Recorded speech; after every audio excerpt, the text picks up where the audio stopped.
to my party, we're just getting started. A life is a dream or a nightmare scarring. Hand me a drink cause I think I'm going all in. Get me a shrink who can catch me when I'm falling. Cover up my scars, flip the handlebars. Crashing in my car, wake up in a bar. I'll be a superstar, just on my avatar. This world is so bizarre, empty out the reservoir.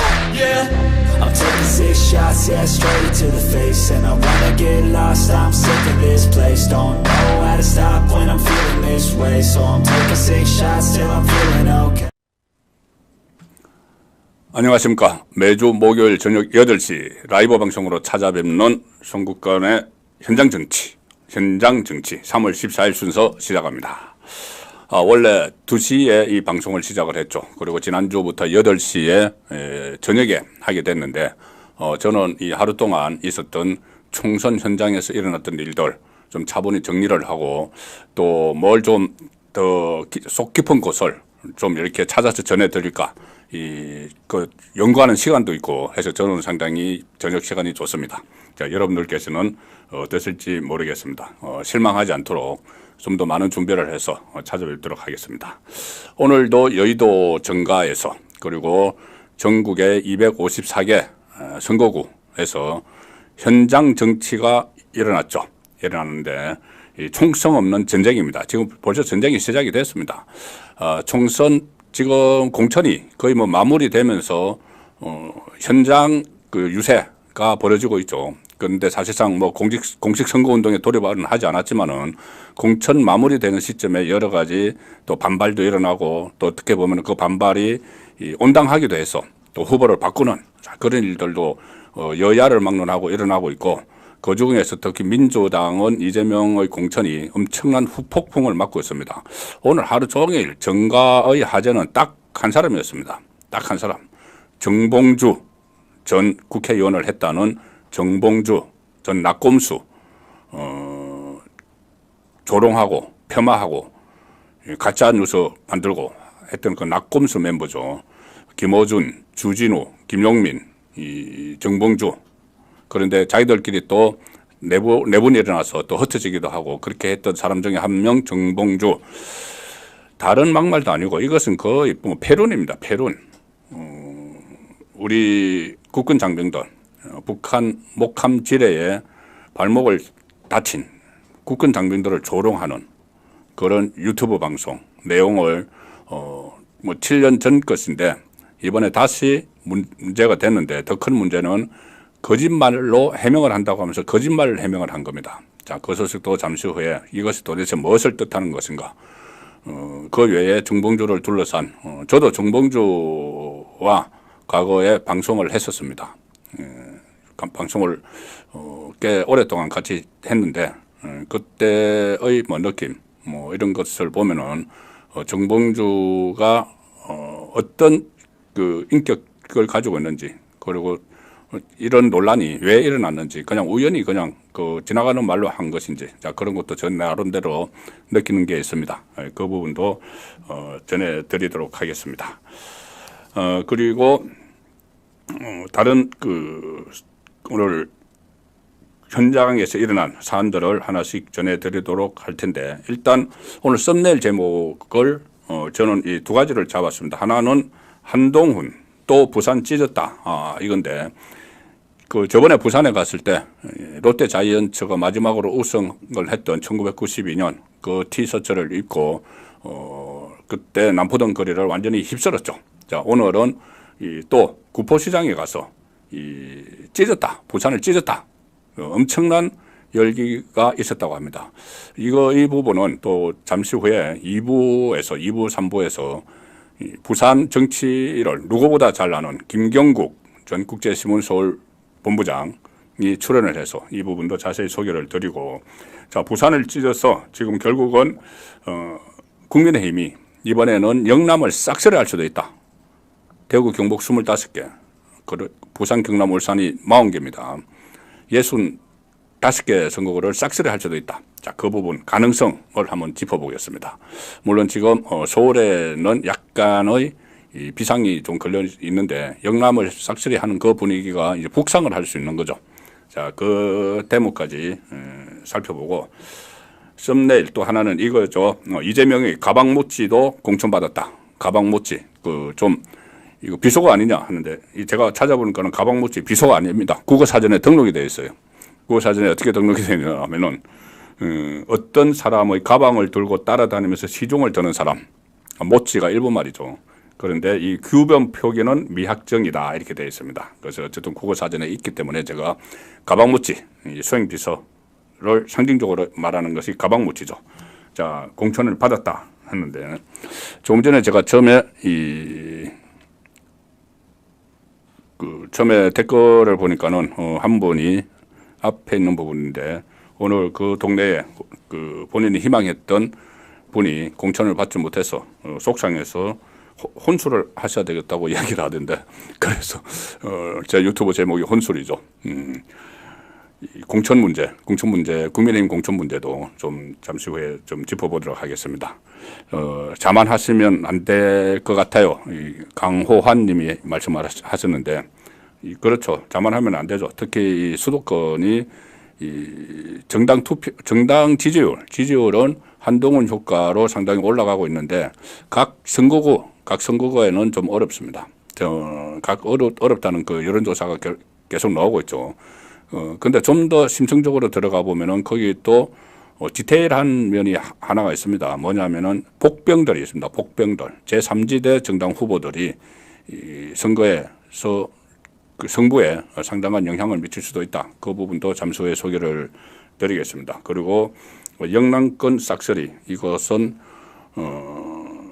싹쓸이를 할 수 있는 그런 여건은 좀 조성이 되고 있다는 말씀을 제가 드리는 겁니다. TK와 나중에 PK를 분류를 해서 한번 분석을 해드리죠. PK에서 이번에 가장 특징적인 것은 중진들을 재배치한 겁니다. 원래 공천에서 탈락할 가능성이 높았던 김태호, 조혜진, 서병수, 수도권에서는 박진 이렇게 재배치를 한 것이 어느 정도 성공을 거두고 있기 때문에 싹쓸이할 가능성도 충분히 있다. 그 말씀을 제가 드리는 겁니다. 자만하는 건 결코 아닙니다. 자만하면 안 되죠. 그리고 오늘 일부에서는 지면 심층 분석인데 저녁 시간에 해드리기 때문에 인터넷 기사, 아시아투데이 인터넷 기사를 중심으로 할 텐데 이 정우택 그 공천 취소 이 부분과 또 구포시장 찾은 한동훈 아주 오늘 의미심장한 말을 하나 했습니다. 그 부분 나중에 같이 김경국 기자와 같이 분석을 해보겠습니다. 그리고 제가 조금 전에 수도권에서 다른 디테일한 변수가 있다고 말씀드린 것은 바로 3자 구도. 수도권 몇 개 선거구에서 나중에 보면은 수도권 한 절반 정도 선거구에서 이 3자 구도가 이루어질 수가 있습니다. 국민의힘 대 이 민주당 그리고 제3지대 정당. 제3지대 정당은 이준석의 개혁신당도 있고 이낙연의 새로운 미래도 있죠. 조국의 조국 혁신당이라고 하는 건 조혁당 그 당에서는 지역구는 후보를 안 냅니다. 거의 꼼수죠.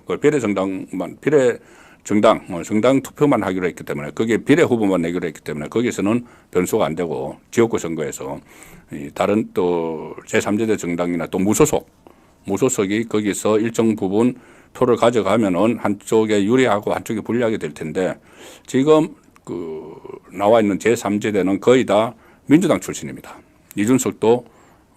이준석이 하고 있는 신당 그 안에는 이준석을 제외하고는 허나 정도를 빼고는 전부 민주당이죠. 양향자, 금태섭, 심지어 정의당의 류호정까지 있습니다. 자, 그래서 그 사람들이 지금 현재 어느 정도 득표를 하고 있는지 지지율에서 어느 정도 지지를 받고 있는지 그 부분을 살펴보면은 그 선거구에 어떤 영향을 미칠지가 좀 저희들이 감을 좀 잡아볼 수가 있기 때문에 그 부분을 분석을 해드리려고 합니다.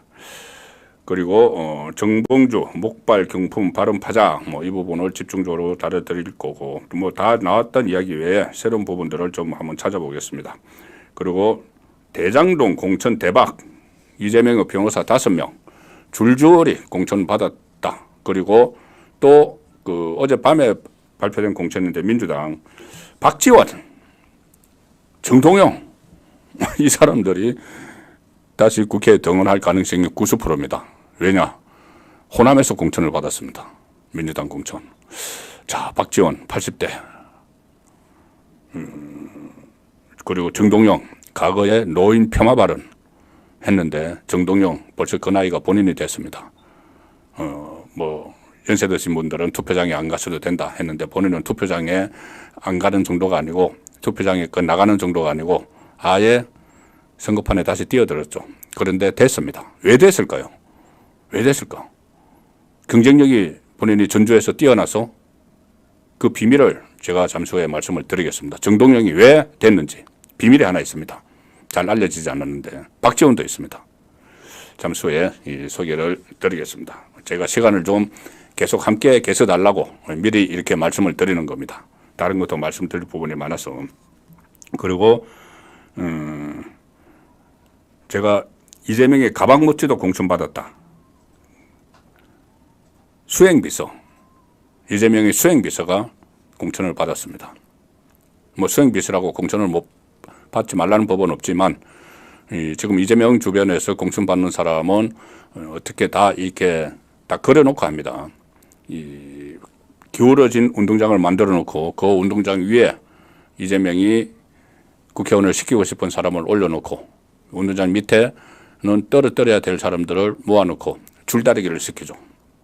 줄다리기 시키면 밑에 있는 사람이 더 유리하죠. 밑에 이제 자기와 가까운 사람들을 하고 위에는 떨어뜨려야 될 사람들을 포진을 시키는. 자, 그런데 밑에 그 그룹 중에서 본인의 가방무찌도 들어갔다. 그래서 공천을 받았다. 이 가방무찌 제가 설명을 드리면 누군지 나중에 얼굴이 떠올라지실 겁니다. 그리고 조국 신당 지지율 뭐 이야기 나오는데 지지율에 또 함정이 있다는 이야기고 이 전해철 친문 전해철 민정수석을 했었죠. 전해철이 탈락을 했는데 공천에서 누구에게 졌느냐? 양문석 수박을 다 깨부수겠다. 뭐 이렇게 해서 수박은 비명을 가리키죠. 그 속과 끝이 색깔이 다르다 해서 비명을 수박이라고 비하해서 부르는데 양문석이 수박 깨기의 선봉장 역할을 하겠다 이렇게 했는데 진짜 수박 자기들이 수박이라고 생각하는 전해철을 깼습니다. 그리고 총선 전황을 좀 분석을 해 드릴 텐데 막바지에 이준석 친정 국민의힘의 마지막 봉사를 하고 있다. 이 제목으로 제가 분석을 할 겁니다. 그 다음에 한강 벨트 전황 그리고 낙동강 벨트 전황. 자, 이 부분도 계속 이어가겠습니다. 먼저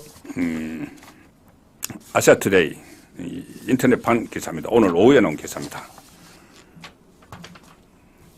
자, 제목은 돈봉투 수수 의혹 정우택 공천 취소 서성우 우선 추천. 국민의힘 공천관리위원회가 오늘 돈봉투 수수 의혹을 받는 정우택 충북 청주 상당이조 후보의 공천을 취소했다. 그 대신 해당 선거구의 서성우 후보를 우선 추천하는 걸로 재의결했다. 이렇게 공천관리위원장이 밝혔습니다. 이유는 정영환 공천관리위원장 말은 정 후보에 대한 불미스러운 상황이 지속적으로 발생하고 있다. 이는 국민의힘이 강조해온 국민 눈높이 및 도덕성 기준에 미치지 못하는 사안으로 판단했다. 이 빈자리에는 충북 청주 상당이죠. 여기는 서성우 전 충청북도 행정부지사가 우선 추천됐는데 충청북도 행정부지사를 지내기도 했지만 용산 출신입니다. 용산의 자치행정비서관을 지낸 그 인물이죠. 그런데 원래 여기는 이 정우택 후보와 윤갑건 전 대구고검장이 경선을 치러서 정우택 후보가 이겼는데 윤곽건이 아니라 여기 애초에 경선에 참여를 했다가 결선에는 못 올라간 이 서성우 후보를 추천을 했습니다. 여기에 대해서 공관위원장은 선거구에 상대방 후보와 경쟁력이 있는지 언급이 됐고 다른 사정도 있었다. 이 정도로 이야기를 합니다. 어쨌든 서 후보가 경쟁력이 높을 걸로 봐서 우선 추천했다. 자, 이 논란은 기억을 하실 겁니다. 아실 겁니다. 이 정우택 후보가 돈봉투를 받는 업자에게서 돈봉투를 받는 장면이 CCTV에 찍혔죠. 그런데 정우택 후보는 바로 돌려줬다. 그런데 이제 CCTV가 보이지 않는 곳에서 돌려줬다. 이렇게 해명을 했습니다. 그리고 이 공관위에도 이 소명을 해서 공관위가 받아들였죠. 그런데 이 돈 봉투를 줬던 사람은 돌려받지 않았다. 이렇게 또 주장을 했고, 나중에 후원금으로 내라고 했다. 또 정우택 의원은 주장을 했는데, 이게 다시 새로운 그 보도가 하나 나왔죠. 녹취록이 나왔습니다. 뭐냐면은 정우택 의원의 보좌관이 그 업자에게 돈을 돌려받았다고 기자회견을 하라. 이렇게 종용을 한 녹취록이 나왔습니다. 그래서 그 녹취록을 확인을 하고 이 공천을 취소를 했습니다. 정우택 공천을 취소를 하고 서성우 후보를 올렸는데 이 5선 최다선 의원이죠. 정우택 의원은 국민의힘 안에서 지금 국민의힘에서 5선이 최다선인데 정우택 외에 정진석, 그다음에 주호영 공천 받은 사람을 기준으로 하면은 그다음에 저 부산에 조경태 있습니다. 김영선 의원은 그 경남의 김영선 의원이 공천 이번에 받지 못했죠. 그래서 이 여당이 되면은 다수당이 되면은 국민의힘이 다수당이 되면은 다음 국회의장 전반기 하반기 국회의장 후보들이었습니다. 정우택 그 의원도 마찬가지죠. 그런데 일단 이 돈봉투 논란으로 지금 의원직 그러니까 후보직을 내놓게 됐습니다. 그리고 지금 국민의힘 소속 국회 부의장이기도 하죠. 지역사업계에게 돈봉투를 받는 CCTV 화면이 공개돼서 논란이 됐고 돈봉투를 돌려줬다 해명했지만 지역사업가는 돌려받지 못했다 반박을 해서 진실 공방이 벌어졌는데 정 후보의 보좌관이 이 사업가를 해유했다는 녹취록이 나오면서 긴급 회의를 공관위에 내가 열어서 이렇게 공천에서 배제를 하기로 결정을 했습니다. 자, 다음에 소개될 아시아투데이 기사 오후에 놓은 기사입니다. 한동훈 자주 오던 구포시장 중앙정부 직접지원법 통과. 그 전통시장을 지원을 하는 것은 지방자치단체에서 지금까지 했는데 한동훈 비대위원장이 오늘 그 부산에 가서 구포시장을 방문을 해서 중앙정부에서 직접 할 수 있는 법률을 만들었다. 선거를 거치면 꼭 통과시키려 한다. 자, 이 말은 우리 다수당으로 만들어 주세요. 만들어 주시면은 저희들이 통과시키겠습니다. 자, 한동훈 비대위원장이 전에 그 처음에 정치를 시작하면서 했던 말이 있죠. 상당히 의미심장한 말인데, 이 민주당, 이재명의 민주당은 다수당이라도 이 야당이어서 어떤 그 약속을 하면은 그 실천을 담보할 수 없다. 그런데 국민의힘은 소수당이라도 약속을 하면은 실천을 담보할 수 있다. 왜냐하면은 정책 수단이 있기 때문에, 예산도 있기 때문에. 자, 그 이야기를 했는데, 다수당을 만들어주면은 예산도 있을 뿐 아니라 이 법안도 통과시킬 수가 있기 때문에, 주도적으로 통과시킬 수가 있기 때문에 이 국민 생활에 특히 큰 도움이 된다. 이 점을 계속 강조를 하고 있습니다. 자, 그런데 이 그냥 중앙정부 직접지원법 통과 이것도 의미가 있지만 오늘 그 구포시장에서 그리고 또 이 김해로 갔습니다. 김해로 갔는데 구포시장에서 연단에 올랐습니다. 연단에 올라서 좀 의미 있는 말을 하나 했습니다. 저는 이 부분에 대해서 상당히 지금 관심을 갖고 있는데 다른 언론에서는 그냥 이 대목을 그냥 스쳐 지나가는 것 같은데 코멘트가 이겁니다. 연단에 올라서. 근데 연단에 올랐는데 거기에 이 부산 지역에 출마하는 의원들이 쫙 있었죠. 뭐 김도읍 의원, 장예찬 후보, 김도읍 의원하고 뭐 서병수 그 의원하고 부산 쪽에 쫙 있었는데 그 앞에서 연단에 올라서 오늘 그 구름 같은 인파가 몰렸습니다. 잠시 후에 김경국 그 부산 사정에 능통한 김경국 기자가 전해드릴 텐데 거기서 이 한 말이 뭐냐 하면은 저는 이번 선거에 출마하지 않습니다. 한동훈 그 위원장이 단상에 올라서 한 말입니다. 그렇지만 저를 선택할 수 있습니다. 자, 그러면서 바로 이 주진우 해운대에 출마한 주진우, 장해찬, 김도읍 이 후보들을 선택을 하면은 저를 선택하게 됩니다. 제가 4월 이후에도 여러분의 삶을 책임지고 정치하길 바랐습니까? 이렇게 되묻습니다. 4월 이후에도 내가 여러분과 함께 정치하기를 바랐습니까? 되묻습니다. 그러면 여기 있는 사람들 선택해 주십시오. 제가 함께 할 겁니다. 저희가 부산 시민의 삶을 끝까지 책임질 겁니다. 이렇게 이야기합니다. 4월 총선 이후 본인의 이 로드맵을 밝혔다, 이런 느낌이 들지 않으신가요? 자, 이 부분은 잠시 후에 김경국 기자가 지금 벌써 입장을 해 있는데 한 소식 하나 더 전해드리고 이 소식부터, 이 말뜻이 무엇인지부터 한번 짚어보도록 하겠습니다. 아시아투데이 기사 또 하나 소개해드릴 내용은 선거구 24%가 3자 구도다. 전체 243개 중에서 초접전 수도권 제3지대가 변수다. 자, 이 기사인데 전국 254개, 죄송합니다. 254개 중에서 62곳이 3자 구도가 된다. 제가 지금 도표가 나오고 있죠. 3자 구도가 되는데 개혁신당, 이준석의 개혁신당은 수도권에 현역을 띄우고 새로운 미래는 자치단체장 출신들을 배치를 하고 있다. 그런데 요 도표를 보시면은 서울 종로를 제가 하나 예를 들어서 설명을 드리겠습니다. 서울 종로에 국민의힘 최재형 현역 의원이죠. 감사원장 지낸 최재형 의원이 출마를 했고, 그 다음에 이 각상원, 민주당 각상원, 노무현 사위죠. 노무현 사위. 그리고 개혁신당, 이준석의 개혁신당에서 금태섭이 출마를 했습니다. 자, 그런데 이 다른 지역도 뭐 김용주, 최연일, 그 사이에 개혁신당 허나, 서울 영등포갑, 또 이런 그 제3지대 그 양향자, 경기 용인갑의 개혁신당 양향자, 뭐 이원모, 이상식 이런데, 그러면 이 개혁신당, 이준석이 개혁신당 출신들이 어느 정도 지지를 받느냐? 그리고 분당갑의 류호 정도 있습니다. 개혁신당. 여기에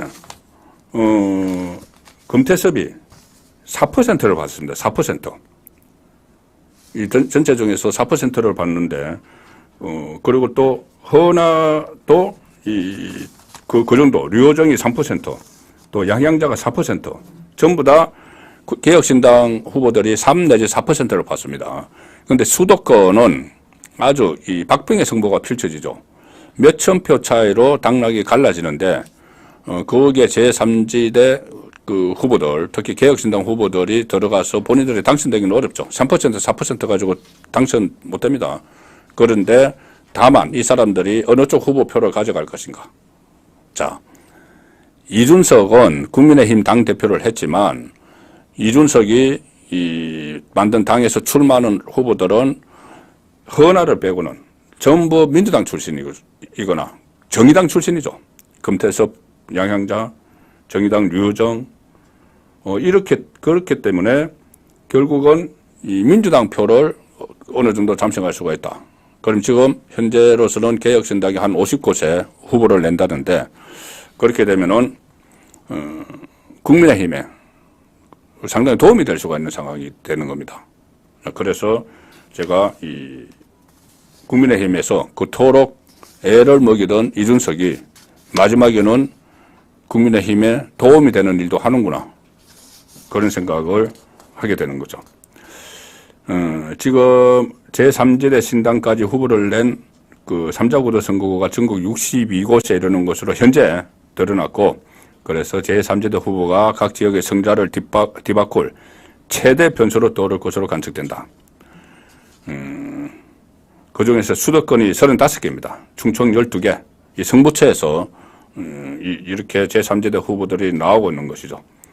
최재형, 각상원 지역에는 금태섭, 그리고 서울 동작갑, 이 지역에는 또 전병현 전 청와대 정무수석이 새로운 미래에도 후보를 내고 있죠. 여기도 좀 변수가 됐는데, 새로운 미래도 이낙연이 만든 새로운 미래도 민주당 사람들이죠. 전병현도 민주당이죠. 민주당 출신이죠. 민주당 출신들이 여기 딱 출마를 하게 되면은 상당히 국민의힘 후보에게는 도움이 되는, 자, 그런 상황이 되고 있는 겁니다. 가령 예를 들어서 그 종로 정치 1번지라는 종로는 최근 여론조사에서 최재형이 33%, 각상원이 39%, 오차 범위 안에서 접전을 벌이고 있습니다. 오차 범위 안에 접전을 벌였는데 여기에 금태섭이 4%를 가져가면 자기는 당선 안 되죠. 안 되는데 각상원의 표를 가져가는 거죠. 만약 금태섭이 출마를 안 하면은 이게 금태섭은 민주당 지지층이 밀겠죠. 민주당 지지층 중에서 이제 금태섭을 지지하는 그러면은 격차가 더 오차 범위 밖으로 나갈 수도 있습니다. 각상원과 최재형. 그런데 이 금태섭이 일정 부분을 가져가 주기 때문에 도우미 역할을 하고 있다. 국민의힘 도우미 역할을 하고 있다. 이준석 당이. 자, 그런 분석도 지금 가능한 상황입니다. 자, 아시아투데이 기사 소개드린 지면 신청 분석 여기서 마치고 바로 김경국 기자, 전 국제신문 서울본부장, 정치부 기자 경력 30년 김경국 기자 모시겠습니다. 안녕하십니까? 안녕하십니까? 네, 반갑습니다. 낮에 하시다가 밤에 하시니까 어때요? 지금 2주째인데 좀 뭐 차분하게 준비를 좀 많이 할 시간이 있었죠. 그러니까 밤에 하니까 낮에 할 때는 호닥닥 준비해서 나오게 되는데 네. 밤에 하니까 시간이 너무 많다 보니까 그래도 하루 종일 일어나는 일이 워낙 많으니까 예. 조금 전에 제가 말씀드렸는데 오늘 부산에서 완전히 뭐 그때 저번에 부산 갔을 때 한동훈 비대위원장이 1992 그 티셔츠 맨투맨 티셔츠 그걸로 확 뒤집어 놨는데 오늘도 뭐 이 언론들 보도에 의하면은 뭐 좌파 매체들도 깜짝 놀란 듯이 그런 보도가 막 나왔어요.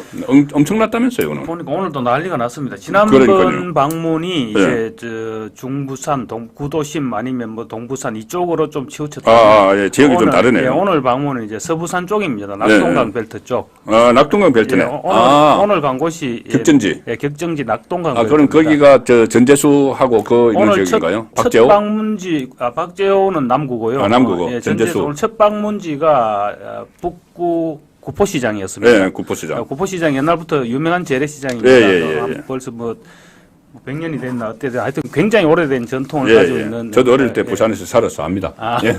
굉장한 전통을 가지고 있는 시장인데 옛날부터 그래서 선거할 때마다 구포시장이 유명한 자리입니다. 그 대구의 그 뭐 서문시장처럼 그런 셈이죠. 그런 예. 그래서 오늘 거기 저도 아까 저 화면을 보고는 깜짝 놀랐는데 구포시장이 완전 꽉 찼습니다. 그러니까요. 예. 그래서 지금 그 뭐 연단에 올라가서 막 연설도 하고 했는데. 사람들이 하는 얘기로는 예. 박근혜 대통령 때보다 더 많이 온 것 같다. 심지어 어떤 사람은 과거 YS가 한참 때 이제 유세 다닐 때 그때 모였던 사람들을 뭐 그 정도는 되는 것 수준 되는 것 같다. 이런 얘기까지 지금 하고 있는데 어쨌든 간에 오늘 굉장한 인파가 몰려들었습니다. 그래서 연단에 올라가서 이제 이렇게 악수를 하고 또 사람들이 카메라를 이렇게 들이매고 이렇게 하는데 전부 연단 중심을 해서 손이 쫙 모이니까 이게 제 말은 나쁜 의미가 아닙니다. 꼭 좀비들이 이렇게 쫙 영화 보면 모습이 영화 보면 그런 모습 나오죠. 그런 장면. 부산행 이런 영화 그런 장면을 연상할 정도로 오늘 진짜 굉장한 인파가 모였었습니다. 그리고 오늘 북구 거기 저 구포시장 갔다가 그 다음에 사갑으로 옮겼다가 그 다음에 이제 김해로 옮겼었는데. 김해. 김해는 저 노무현. 그렇죠. 노무현의 고아마을이 있는 곳입니다. 고아마을을 오늘 점령을 하러 간 거죠. 점령하러 갔구나. 가는 곳마다 오늘 인파 때문에 난리가 났었습니다. 야, 그러면은 지금 그 부산에서 제가 이제 처음에 이 영남에서 싹쓸이 할 수도 있다고 하니까 이제 댓글이 바로 올라오셔가지고 자만하면 안 됩니다 이렇게 하셨어요. 네. 근데 자만하면 안 되죠. 예, 자만하면 안 되죠. 근데 전망은 할 수 있잖아요. 전망은 할 수 있죠. 전망은 지금 사실은 처음에 지난번에도 제가 말씀드렸지만은 부산에서 싹쓸이 할 가능성이 굉장히 높다 이렇게 제가 하셨어요. 말씀을 드렸는데 그 중간에 지금 민주당이 좀 치고 올라왔죠. 사실은 조국 혁신당이 여론을 좀 끌고 몰고 간 측면도 있고 그래서 부산 이러다가는 낙동강 벨트가 좀 너무 격전지가 되는 것 아니냐. 쉽게 얘기하면 지금 양산을 같은 경우입니다. 네. 양산을 같은 경우는 처음에 시작할 때는 사실은 김태호 후보가 뭐 두 자릿수 이상 앞섰거든요. 김두관한테. 예, 네, 많이 김두관 앞섰죠. 후보한테 두 자릿수 이상 네. 앞섰는데 네. 최근 여론조사에서는 거의 뭐 어떨 때는 지는 여론조사도 나오고 지금 굉장히 박빙으로 지금 흘러가고 있거든요. 제가 지금 세 개를 가지고 있는데 예. 김태호 대 김두관이 이 조선일보 조사에서는 김태호가 41대 39로 오차범위 안에 앞서요. 예.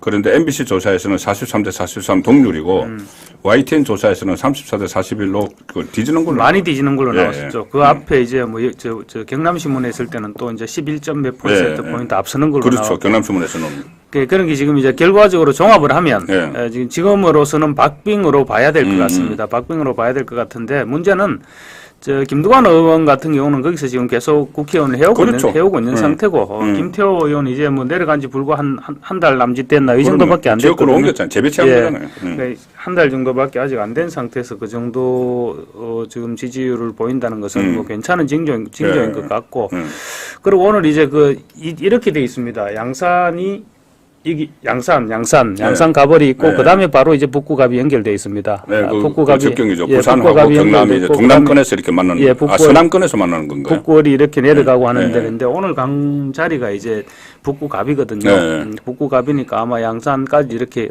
파급이 갔을 겁니다. 양산 그러고 김해도 같이 뭐 강 건너 김해는 네. 있지만 김해도 같이 연결돼 있으니까. 그래서 오늘 북갑이 오늘 한동훈 위원장이 한번 흔들어 놨기 때문에 과거 박근혜 전 대통령 같은 경우로 보면 한번 가면 뭐 심하게 10%가 출렁인다. 지금도 그 이야기 나오던데. 네, 후보들이 지금 그 얘기를 네. 하거든요. 네. 그래서 아마 오늘 한동훈 위원장 방문이 지역 민심을 많이 흔들어 놨을 네. 것이다. 이런 뭐 이거는 그냥 제 희망사항은 아니고 과거 기대치로 봤을 때 지금 부산에서 어쨌든 한동훈 위원장이 내려가니까 박근혜 전 대통령보다 뭐 사람들이 더 많이 모인다 이런 얘기가 나올 정도니까 그렇죠. 비슷한 그 정도 인기는 있다고 봐야 될 것 같거든요. 그렇죠. 그래서 부산 북갑이 오늘 그렇게 됐고 그다음에 사갑으로 옮겨서 사갑에서도 또 괴정시장에 가서 사갑이 최인호, 예 최인호랑 이성권 예. 민주당 최인호, 최인호가 이제 재선 도전하는 최인호 3선 도전. 벌써 3선입니까? 예, 벌써 3선 됐습니다. 최인호 의원이 과거 노무현 정부 때 거기 청와대에서 행정관으로 했었죠. 예. 행정관을 했는데 그때는 제가 꼬마 때 봤으니까 벌써 3선 도전을 하네. 벌써 3선 그러니까 도전. 부산에서도 그러니까 민주당 소속으로 3선을 도전을 하니까. 예, 맞습니다. 최인호 의원 같은 경우도 부산에서 처음에는 해운대에서 도전을 하다가 해운대는 도저히 밭이 안 좋다 이래가지고 맞아. 그래서 사하로 옮겼는데 사실 결과적으로 잘 옮긴 셈. 그래서 이제 3선까지 하는데 그게 이제 이성권이 지난 18대 국회의원을 했나 19대 국회의원을 했나 하여튼 뭐 국회의원을 한번 했어요. 예, 어릴 때 했었고요. 그리고 그 다음에 최근에는 부산시 경제부시장을 했습니다. 부시장을 하다가 이번에 원래 자기 지역구는 부산진갑이었는데 그쪽에는 지금 워낙 경쟁도 치열하고 자기가 또 지금 밀고 들어가서도 안 되죠. 그래서 자기가 이제 험지로 간다 해서 사갑으로 선택을 해서 갖는 측면이. 그럼 여기 성산이 있는 건가요? 지금 요 앞전 지난 21대 총선에서 이승건이 아니고 최인호와 최인호 의원하고 그 지역 밀착형 그 후보가 있었는데 이름이 생각이 안 납니다. 697표 차 났네. 그 0.9%인가 이렇게밖에 차이 안 났었을 겁니다. 최인호가 가까스로 이제 재선을 다른 그 동네고. 그렇죠. 지금 또 부산의 분위기가 많이 바뀌었기 때문에 이승건 후보에게도 이승건 후보도 커리어는 괜찮고 하니까 충분히 아마 기회가 될 것 같습니다. 그리고 이승건 후보 저도 최인호도 잘 알지만은 또 이승건 후보 역시 이게 스킨십이 굉장히 뛰어난 사람이니까 아마 뭐 잘 하고 있을 겁니다. 오늘도 보니까 저 한동훈 위원장 같이 모시고 뭐 따라다니면서 인사하고 하는 거 보니까 뭐 잘 하고 있더라고요. 그리고 한 군데 조혜진, 김종호 여기도 지금 여론조사 경남신문 조사에 의하면은 조혜진이 39.8, 김종호 36.7.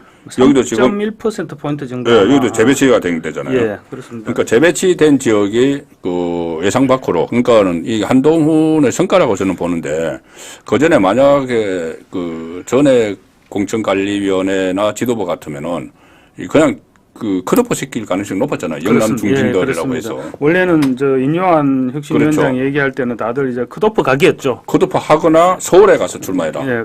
사실 서울에 가서 출마해라 하는 거는 그냥 나가 떨어져라.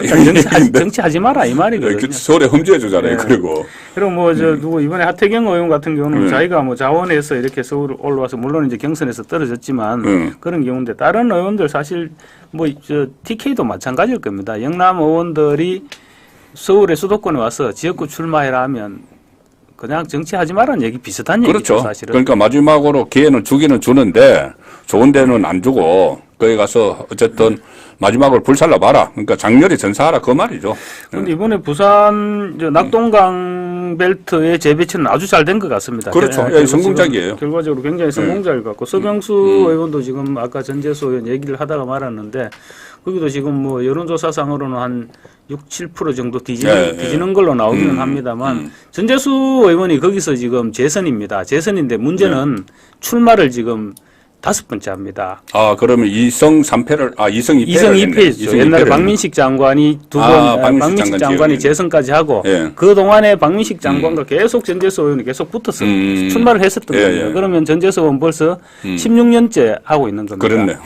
그러니까 16년째 들어감이 있겠네. 예, 16년째 하고 있는데 서병수 의원이 지금 들어가서 뭐 그 정도 차이 나는 건 당연하죠. 어떻게 보면. 예. 그리고 오차범위 안에 있어요. 뉴스원에서 41대 48. 그렇죠. 오차범위 안에 7%포인트 정도 이렇게 되죠. 예. 그래서 거기는 뭐 충분히 가능성이 있을 것 같고 또 뭐 서명수 의원 같은 경우도 부산시장도 하고 해서 뭐 충분히 그 지역도 잘 알고 있을 거고 또 오늘 또 한동훈 위원장 가서 한번 흔들기도 했고 하니까 아마 다음 이제 뭐 여론조사가 언제 나올지 모르겠습니다만 다음 여론조사에서는 좀 다른 결과가 나오지 않을까 이렇게 예상할 수 있을 무엇보다 것 지금 기존에 뭐 김두관, 전재수, 김종호 여기는 기존에 있던 곳이고 근데 여기 이제 재배치 다른 지역에서 국회의원을 하다가 재배치가 돼서 이 정도 하면 선전하고 있다. 선전하고 있는 거죠. 그래서 싹쓸이라는 말을 자꾸 하면 안 된다고 말씀을 하시는데 그래도 그럼 이제 이렇게 하죠. 석권이라고 하죠. 네, 석권.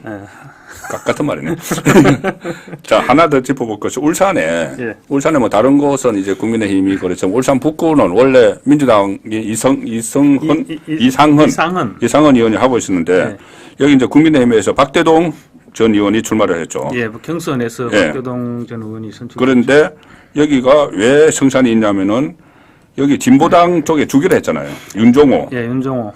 전 의원에게 주기로 했는데 이상헌 민주당 의원이 반발을 해서 이 무소속 출마를 한다는 거죠. 무소속 출마를 지금 선언을 했습니다. 그런데 이상헌 의원 입장에서는 그대로 주저앉을 수가 없는 상황이죠. 자기가 의사와 상관없이 그냥 그 이재명이 급진 좌파를 끌어들이기 위해서 그렇죠. 통진당 후신을 끌어들여서 그 하필 많은 그 254개 중에서 울산 북구 딱 지정을 해서 여기는 그러니까 이 진보당에게 줘. 이러니까 그냥 있을 수가 없죠. 그러니까 사실은 울산 북구 같은 경우는 진보당하고 민주당하고 경선을 하면 누가 이길지 모르는 자리입니다. 충분히 이상헌 의원 입장에서는 경선을 충분히 해볼 만한 지역인데 자기한테 한마디 이런 방구도 없이 그냥 던져버리니까. 민노총세가 강한 데죠. 그렇죠. 민노총세가 강한데 그 원래 이제 어쨌든 좌파 세력들이 강하다 보니까 민주당이 충분히 한번 경선 그러고 지금 현역 의원이고 하니까 해볼 만하다고 생각을 했을 텐데 뭐 이런 방구도 없이 그냥 니는 비명이니까 니는 가라 뭐 이런 결과적으로 그렇게 돼버린 셈이거든요. 어쨌든 무소속으로 출마를 하게 되면은 양쪽에 표가 갈리게 되니까 박대동이 뭐 성산이 있겠네요. 양쪽으로 갈린 순간에서는 계속 국민의힘 그러니까 보수 정당 쪽에서 이겼습니다. 박대동 의원이 지난번에 거기서 그 지역에서 국회의원 한번 했죠. 그때도 양쪽에서 3파전으로 벌어졌었거든요. 3파전으로 벌어졌을 때는 그 앞에 윤도한 의원도 그렇고 계속 국민의힘 보수 정당 계열이 이겼었습니다. 이게 이제 후보 단일화가 되면 저쪽에서 가져가는 거고 이런 식으로 진행이 되어 왔거든요. 그래서 만약 이번에도 저 후보 단일화 안 가고 끝까지 계속 간다면 뭐 충분히 한번 해볼 만한 그런 적이 될 겁니다. 그렇죠. 자, 그럼 이제 그 영남이라고 하면 TK, 부울경 이렇게 되는데 부산, 울산, 경남은 짚어봤고 경남이 또 한 군데 안정이 조금 어디가? 찝찝한 데가 있는데 저 창원성산이가? 창원. 창원 거기 지금 원래 옛날에 노회찬 의원하고 권영길 의원 당선 민노당하고 그 지역입니다. 그 지역이 지금은 이제 허성도 누구 창원시장이? 창원시장을 했다. 예. 허성관? 아니 허성관 동생이죠. 동생이죠. 예. 갑자기 이름. 허성우. 허성우. 예. 거기랑 지금 이제 저 국민의힘에 이제 이름이 자꾸 어쨌든 지금 저 굉장히 타이트한 경쟁을 하고 있는데 거기도 지금 이제 허성우가 얘기죠. 예, 진보당 쪽과 민주당 후보 단일화를 하느냐 안 하느냐 뭐 이 문제가 아마 좀 관건이 될 것 같습니다. 그렇겠네요. 그래서 어쨌든 뭐 확실히 이것은 구호고. 그런데 구호대로 될 가능성도 있으니까 저희들이 짚어보는 건데, 자, 부산, 울산, 경남, 그런데 그럼 TK는? 영남 그러면 TK도 들어갔는데. TK는 경산 빼고는 무리가 없는 것 아닙니까? 경산, 그렇지. 이제 TK는 제가 잘 아니까. TK가 대구가 12개, 경북이 13개가 있는데, 일단 대구는 그 전에는 김부겸 지금 민주당 선대위원장이죠. 김부겸 전 총리가 한번 당선이 된 적이 있고, 그 다음에 유시민이 출마를 해서, 수성을에 출마를 해서 한 18대 때입니다. 한 32%를 얻은 적이 있고, 그 다음에 이상식은 지금 용인으로 갔죠. 용인갑으로 갔는데, 이상식 전 대구 경찰청장이 출마를 해서 25% 받은 적이 있는데, 지금은 대구에서는 그만한 민주당 사람이 출마를 한 사람이 없습니다. 그래서 제2의 김부겸이 나타나지 않기 때문에 대구는 이제 12석을 국민의힘이 다 차지할 가능성이 거의 상당히 높은데, 경북 지금 말씀하신 경산의 최경환 무소속으로 출마를 하거든요. 무소속 출마를 하는데 그 지역에 원래 윤두현 의원이 있었는데 윤두현 의원이 불출마를 선언을 하고 청와대 행정관을 했던 청와대 행정관 조지연 후보 젊은 여성입니다. 당뇨 출신인데 조지연 후보가 나섰는데 거기 이제 최경환 전 경제부총리와 대결을 벌이죠. 여론조사상으로는 지금 현재로서는 최경환 전 부총리가 좀 많이 나와요.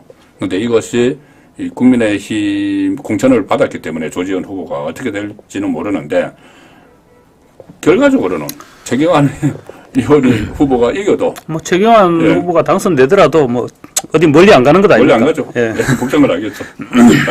그런 좀 유리하다 이 소식을 전해드리기 위해서 제가 삭실이라는 표현을 썼고, 그리고 여기서 이런 분위기가 지금 한강벨트가 약간 지금 불안하다 그런 말이 있기 때문에 북상을 할 수 있다. 그 분위기를 지금 모아서 북상을 할 수 있다. 그런 차원에서 지금 영남 판세를 한번 봤습니다. 그래서 과거 낙동강 벨트 얘기가 많이 나왔는 게 낙동강 벨트에서 바람을 잡으면 부산은 당연히 부산 경남은 당연히 넘어가는 것이고 그렇죠. 그래서 그 바람이 서울로 올라온다 이런 분석이 많았거든요. 아까 얘기하다가 말했는데 허성무 시장입니다. 허성무 전 참원. 제가 허성우라고 하는데 허성무 맞습니다. 저와 TV에서 토론도 하고 했는데 여기도 옛날에 청와대 출입이 아니고 청와대 행정관으로 있었고 지금 국민의힘 강기윤 의원하고 지금 타이트하게 지금 붙어 있습니다. 그렇죠. 지금 그래서 일단 낙동강 벨트를 중심으로 상황을 살펴봤고, 조금 전에 이제 부산 이야기를 하나만 더 해야 되는데, 제가 오시면은 김경국 기자가 오시면은 한번 이 부분도 짚어보겠다고 말씀을 드렸는데, 다른 언론에서 지금 주목을 하지 않는데, 그냥 워낙 많은 이제 가면서 연설을 하니까는, 근데 저는 이제 연설 내용 중에서 이 대목이 확 와닿아요. 오늘 구포시장에서 이 옆에 이제 부산 지역 후보들 다 서 있고, 저는 이번 선거에 출마하지 않기 때문에 한동훈, 그렇지만 저를 여러분이 선택할 수 있습니다. 바로 주진우, 장예찬, 김도업, 여기 서병수도 있었고 딱 선택을 하면 저를 선택합니다. 제가 4월 이후에도 여러분의 삶을 책임지고 정치하기를 바랐습니까?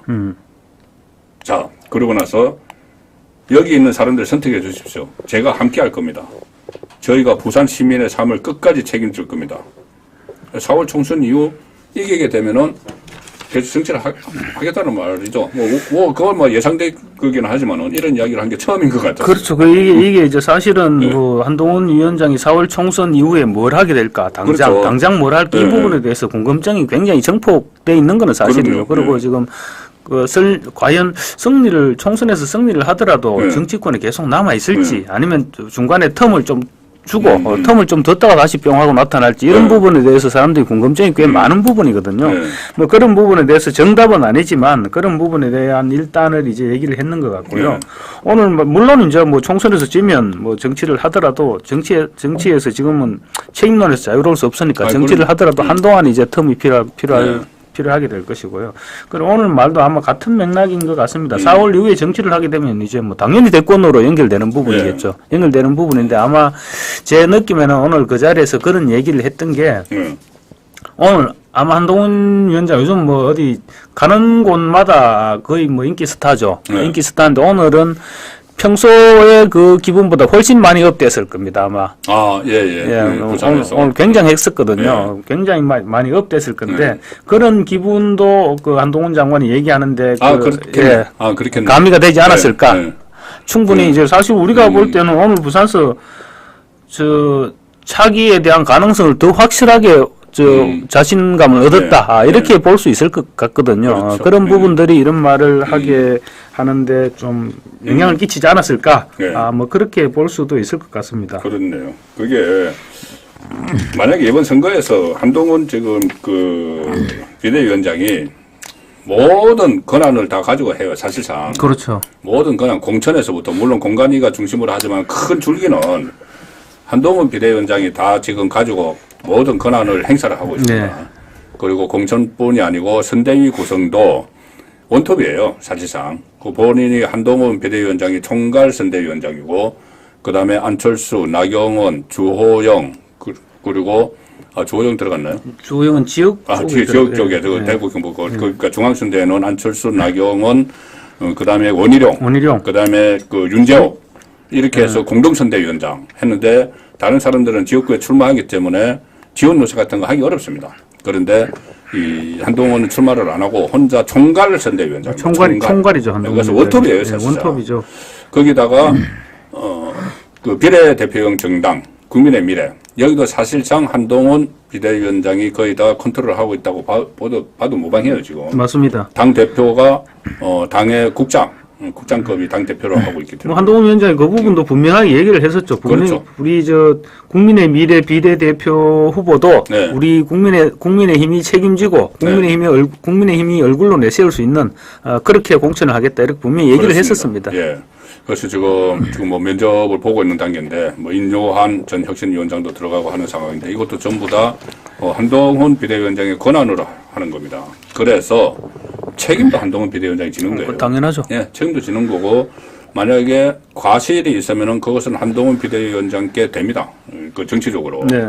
그래서 만약에 지게 되면은 만에 하나 생각만 해도 끔찍한데 만에 하나 국민의힘이 지게 되면은 한동훈 정치는 저는 거기서 끝난다고 봅니다. 그런 일 없도록 해야죠. 그렇죠. 없어야 되고요. 근데 그런 일이 없고 이기면 그 기대대로 이기면 지금까지는 한동훈 비대위원장이 당장 정치를 계속 하겠느냐 아마 외국 가서 좀 공부를 하지 않겠느냐 그런 이야기가 나왔고 또 윤석열 대통령은 또 그런 이야기도 했다고 하지 않습니까? 비대위 끝나면은 내각에 다시 들어오라고 했다 그런 이야기도 있는데 저는 지금 완전히 대중 정치인이 됐어요.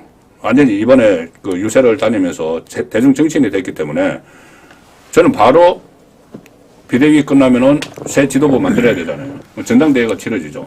저 출마할 가능성이 있다고 보는데 어떻게 보세요? 근데 이게 지금 아무리 생각해도 출마할 가능성 당연히 있죠. 당연히 출마할 가능성이 있는데 당권을. 근데 너무 시간이 길게 남아 있어서 그 부분을 어떻게 대권까지? 그러니까 다음 대권까지 시간이 너무 앞으로 3년 이상이 남아 있거든요. 그 부분을 어떻게 물론 뭐 전당대회를 한 5월달에 하면 3년 정도 남겠죠. 그 부분을 어떻게 조절을 할지 그걸 모르겠습니다. 그런데 그 한동훈 비대위원장이 그런 계산을 하는 사람이 아닌 것 같아요. 지금 당장 이제 이 여당이 되면은 그러니까 여당이죠. 여당인데 여소야대가 여대 야수가 되면 다수당이 되면 할 일을 많이 생각을 하고 있을 것 같아요. 당 차원에서 지금 좀 약속해 놓은 것도 많죠, 사실은. 그렇죠. 약속해 놓은 거 많죠. 그리고 가령 저번에 그런 약속도 있지 않습니까? 그 대공 수사권 예. 다시 돌려야 된다. 뭐 특권 내려놓기 이런 부분들도 여러 있고 가지가 있잖아요. 이런 지금 약속한 것이 많이 여러 가지 있습니다. 뭐 약속을 예. 공약을 하고 있죠. 그리고 그런 걸 지키려면 사실은 뭐 당에 있어야죠. 바로 해야죠. 당을 잡아야죠. 그러니까 총선에서 이겨서 힘 있을 때 추진을 해야 되는 거예요.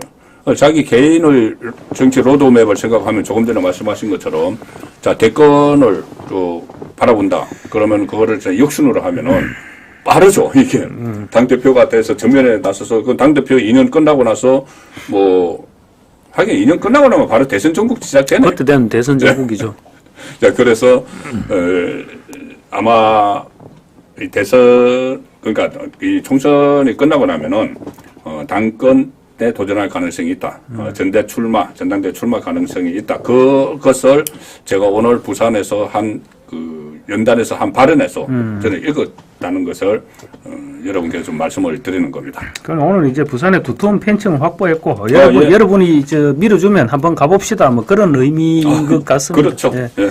그리고 또 재미있는 게 예. 조금 다른 얘기인데 예. 내일 이재명 대표가 부산을 가거든요. 아 그래요? 내일 이재명 대표 부산 일정이 있다 하더라고요. 예. 그거 보니까 이재명 대표는 동부산 쪽입니다. 기장. 아 기장 쪽에. 예, 기장 쪽인데 아마 기장과 그리고 바로 옆에 또 울산으로 이렇게 연결되니까 울산 쪽은 어떨지 모르겠지만 기장하고 그다음에 뭐 양산 쪽으로 어떻게 하는지 모르겠습니다만 기장이 지금 뭐 며칠 전에 부산일보 여론조사에서 뭐 한 4% 정도 이 정도 차이로 따라붙는 걸로 지금 민주당이 따라붙는 걸로 어쨌든 오차 범위 이내로 따라붙는 걸로 나와 있거든요. 거기 민주당이 지금 최태경 후보라고 있는데 거기도 뭐 지역 밀착형 후보인데 친명입니다. 네. 부산에서 친명 몇 명 꼽으라면 그 안에 들어가는 친명이거든요. 그래서 아마 내려가지 않나 싶은데. 근데 다른 지역으로 부산에서 어디로 갈 수 있을까 싶습니다. 사실은 낙동강 벨트도 자신도 한번 가보고 싶기는 할 건데 낙동강 벨트는 가면 두 가지 문제가 생깁니다. 후보들 우선은 일단 별로 안 좋아할 것 같고. 그러니까요. 그리고 가면 비교가 될 거거든요. 한동훈 위원장하고 너무 비교가 되기 때문에 가기가 힘들 겁니다. 오늘 아까 오면서 어저께 충청도 무슨 대학교에 이재명 대표 갔더라고요. 갔었던데 동영상을 보니까 한동훈 위원장이 충청도 갔을 때하고 너무 차이가 나는 거예요. 한동훈 위원장이 오늘도 그랬지만 어디 가면 이렇게 보통 마이크 없이 얘기를 하잖아요. 얘기를 하면 안 듣기거든요. 잘 안 듣기는데 오늘 이재명 대표는 너무 또렷하게 듣기더라고요. 거의 뭐 취재진하고 그냥 앞에 좀 지지자들 조금 모이고 그런 수준인 것 같더라고요. 만약에 부산에 온다면 이게 지금 너무 차이가 많이 날 거거든요. 그렇죠. 너무 차이가 많이 나기 때문에 그렇게까지는 뭐 가기가 힘들 것 같고. 지금 댓글에서도 부산은 뭐하러 오는데 이런 댓글이 많네요. 그러니까 부산 지구당 위원장들도 자기 뭐 이름을 익명으로 얘기를 하면서 사실은 이재명 대표 와도 크게 도움은 안 될 것 같다. 그런 얘기를 하고 하거든요. 여기 보면은 내일 재판은 안 가나 하는데 원래 금요일 날 선거법 재판인데 격주인데 금요일 또 무슨 재판 하나 있는데 어쨌든 지금 아까 얼핏 보니까 내일 부산 일정이 있다고. 선거법은 그 격주입니다. 일정이 있다고 그렇게 기사가 올라와 있었습니다. 그 부산 가겠죠. 그런데 무슨 낮추러 갈까? 부산대 병원 그렇게 사실 그러니까 부산에 가서 지금 이재명 대표 부산에 가서 정말 도움 안 됩니다. 그런데 어쨌든 이제 다녀야 되니까는 당 대표. 그러니까 이게 산업은행 본사 이전 문제도 저희가 지금 못 가게 하고 있고 또 헬기 그때 부산대 피습당했을 때 부산에서 피습당했을 때 부산대 병원 떠날 때도 그런 방식으로 떠나고 있는데 그게 도움이 안 될 것 같은데 산업은행 뭐 이전 문제도 뭐 소극적이라고 본점 이전 문제도 그 부산의 현안인데 그런 이야기도 있습니다. 자 부산 이야기는 여기까지 하고 정봉주 이야기를 좀 해야 될 것 같아요. 정봉주, 지뢰발 보면은 목발 경품. 이게 이제 2015년에 저희들이 그 목함 지뢰 사건이 있지 않습니까? 그래서 우리 장병 두 사람이 이 불의의 사고를 당해서 그때 상당히 이 논란이 컸고 그때 그것 때문에 우리 박근혜 정부 때인데 강력히 대응하기 위해서 그 대북 학생기를 다시 시작을 했어요. 대북 학생기를 재방송을 시작을 했고 11년 만에. 그러니까 북한이 대북 학생기는 북한이 가장 두려워하는 겁니다. 거기에서 존엄을 건드니까. 그래서 거기서 연천 쪽으로 야산에다가 포를 쐈어요. 북한이. 그래서 전쟁, 거의 뭐 전쟁 일보 직전까지 가는 그런 상황이 벌어졌습니다. 목함 그걸로. 그리고, 뭐, 급하게 회담을 해가지고 이제 종결시키고 했는데 그 목함지뢰 사건을 가지고 정봉주가 이게 조롱을 하고 뭐 자기 유튜브를 하면서 2017년 그 유튜브에서 평창 동계올림픽 그때 있었죠. 북한 스키장 활용 방안을 두고 뭐 키득키득 그러면서 하다가 비무장지대에 멋진 거 있잖아요. 발목지뢰, 하하하, DMZ에 들어가서 경품을 내는 거야. 발목지뢰 밟는 사람들한테 목발 하나씩 주는 이런 망언을 했거든요. 했는데 이게 또 문제가 그때도 문제가 되고 이것이 다시 이제 불거지니까 해명한다는 것이 내가 그 당시에 그 장병 두 사람에게 사과를 했다. 유선상으로 사과를 했다. 그러니까 장병 두 사람에게가 아니고 당사자에게 사과를 했다. 이렇게 이야기를 했어요. 그런데 이게 거짓말입니다. 그 장병들이 그런 전화를 받은 적도 없다. 하니까 다시 이야기하는 것이 이종명이라고 그때 당시 국민의힘 자유한국당 자유한국당 당시는 그런데 그 이종명 의원이 그 대령으로 예편을 했는데 2000년도에 수색하다가 그 전방 수색하다가 그분도 발목 지뢰를 밟아서 상처를 입은 거였어요. 그 사람이 그때 당시에 그런 방송을 하니까 이종명 의원이 전화를 해서 전화한 게 아니고 기자회견을 해서 사과하라. 그러니까 두 장병에게 사과하라 하니까는 그 의원에게 전화해가지고 이야기를 한 것을 두 장병에게 사과했다고 거짓말을 한 거라는 거죠. 자, 그래서 이 거짓말 논란까지 벌어지고 있는데 이건 오늘 좀 많이 다뤘으니까 오늘 방송도에서 이거 외에 지금 이 각 언론사에서 과거 발언들을 하나하나 덜쳐내고 있습니다. 덜쳐내고 있는 거 보면은 정말 어이없는 상습적으로 막말을 하는 것들이 있는데 한번 정리를 한번 해주시죠. 너무 여러 가지가 나와서 지금 간단하게 어떤 말을 정봉주 전 의원 이거 얘기를 쭉 훑어보면요. 네. 진짜 뭐 오늘 조선일보에서 그런 막말 대장경이라고 그러게 했는데 네. 정말 과거에 우리 이제 2012년 19대 총선이죠. 19대 네. 총선 당시에 김용민 의원이 아니고 김용민 후보. 김용민 후보 그 막말로 구체적으로 말하지 마십시오. 예, 군돌리사 라이스 그 미국 여성 국무장관을 향해서 뭐 김용민은 신체 부위 네. 관련해서도 얘기를 하고 뭐 하여튼 욕을 들어보면 진짜 네. 뒤로 나자빠질 정도의 네. 막말을 했었는데 이게 낙검수 이 친구들 같은 낙검수 멤버들이거든요. 네, 김용민, 주진우, 김호준 다 그 멤버들입니다. 그러니까 이 똑같은 팀, 똑같은 선수들인 것 같아요. 네. 그러니까 정봉주 전 의원도 이거 얘기를 들어보면 어디까지 진실이고 또 어디까지 거짓인지 가늠이 안 됩니다. 워낙 뭐 말을 섞어서 하고 이렇게 하다 보니까 우선에 보면. 미투 논란이 있었죠. 미투 논란이 있었죠. 미투 논란이 있었을 당시에, 2018년도인데, 그 훨씬 앞전에 이제 있었던 일을 2018년도에 그 여기자가 나 정봉주한테 미투 있었다 이래가지고 네, 여의도 호텔 커피숍에서 폭로를 했었죠. 폭로를 하니까 정봉주가 그때 당시에 나는 그때 그 호텔에 안 갔다거나 가지도 않았다고 이야기했어요. 안 갔다 하면서 증거로 제시했는 게 무려 사진을 그때 뭐 800장 가까이 사진을 나 그때 난 그날 이 자리에 있었다 이렇게 사진을 제출을 했었거든요. 그런데 알고 보니까 이제 그 호텔에서 카드로 결제를 하니까 카드로 결제를 카드 결제를 한 게 나오니까 깨갱하고 이제 그럼 정계 은퇴하겠다 이렇게 해서 그렇게 해서 나갔던 거거든요. 그리고 또 이건 좀 거짓말 사례고 얼마 전에 또 JTBC 유튜브에 나와가지고는 JTBC 유튜브 거기가 정말 그 막말 그렇죠. 얼마 전에 김경률 비대위원도 거기서 이준석도 거기서 그 안철수한테 XX 다 거기서 하는 거예요. 자꾸 말을 부추기는가? 네. 거기 나와서 이제 유권자들을 벌레라고 표현했죠. 그러니까. 그래서 정봉주 전 의원이 앉아가 계속 이렇게 태블릿만 보고 있으니까 네. 진행자가 접속자 좀 그만 보고 좀 콘텐츠에 좀 집중해 달라. 댓글. 이렇게 얘기하니까 정봉주가 댓글을 많이 봐야 되거든 이러면서 벌레가 많이 들어왔나 뭐 진보가 들어왔나 보수가 들어왔나 이렇게 얘기했다는 거거든요. 네. 그러면서도 진행자가 벌레가 뭡니까 이러니까 이게 막말이냐 이렇게 또 얘기를 했다는 거예요. 이 기본적으로 이게 좀 이런 말하면 어떨지 몰라도 인성에 좀 뭐 어떨 줄 알습니다. 인성에 문제가 있죠. 그러니까 이게 지금 정봉주의 막말은 지금 과거 완료형이 아니고 지금 그렇죠. 현재 진행형인 것입니다. 또 과거 안철수 의원한테도 욕설했죠. 여도 그대로 옮기지 마세요. 예, 2013년 4월 24일 보궐선거에서 노회찬 전 의원의 지역구인 노원병에 이제 안철수 의원이 뭐 이준석이 뭐 천만을 선언하니까 했는 말이 주접을 떨다가 노원병의 신이 되고자 하는 사람. 네, 노원병의 신. 뭐 이래가지고 노원병의 신.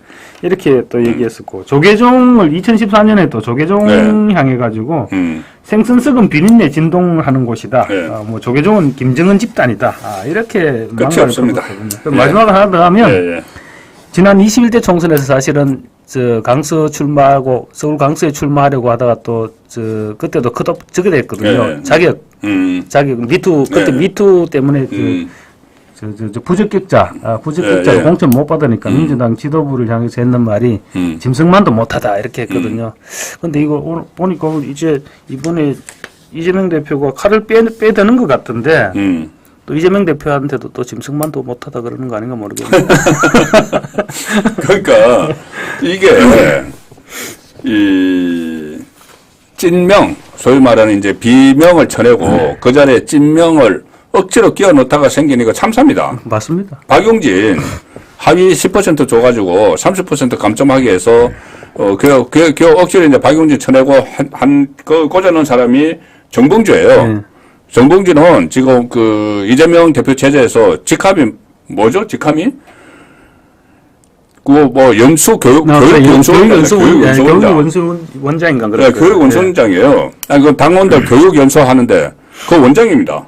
그 원장이 이런 막말을 하고 비하 발언하고 조롱하고 벌레 발언하고 이것도 제 소개 드려야 돼요. 짧게라도. 최강욱이 오늘 또 그 키득키득하면서 뭐라고 했냐면은 뭐라고 했죠? 최강욱이 그 배지 날아간. 한번 맛을 보면 끌떡거리는 이유가 있다. 이렇게 정봉주가 계속 이렇게 이제 국회의원을 하고 싶어하는 이유가 한번 지금 계속 하고 싶어하잖아요. 맛을 보면 끌떡거리는 이유가 있다. 이러면서 했는 말이. 정봉주는 공항 의전 때문에 그렇게 길을 쓰고 배지를 달려고 한다.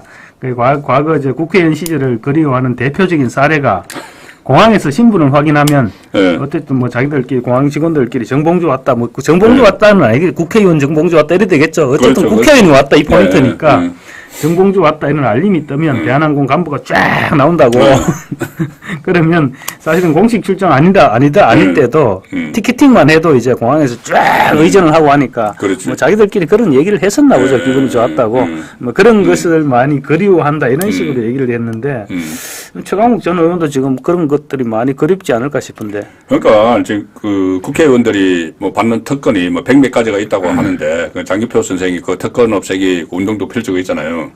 근데 저도 뭐 몇 가지만 들은 게 있어요. 국회의원들이 배지가 떨어지면 그런 말이 있죠. 이 원숭이는 나무에서 떨어져도 원숭인데 정치인은 선거에서 떨어지면 사람도 아니다. 그런 말이 그 서울 여의도 선거에서 나오던데 가령 그 국회의원 하다가 배지 떨어지면은 가장 아쉬운 게 어디 공항에 갈 때랍니다. 그 중에 하나 지금 최강욱도 그 이야기를 한 건데 공항에 가면은 국회의원이면은 VIP실로 들어가죠. 그리고 이 뭐 패스를 어디 세관 검사 이런 걸 안 해요. 그런데 이 배지가 떨어지면 이제 VIP실을 이용 못 하니까 일반 출입국에 가서 이렇게 뭐 손 들고 이렇게 뭐 검색을 하고 이걸 다 당해야 된다.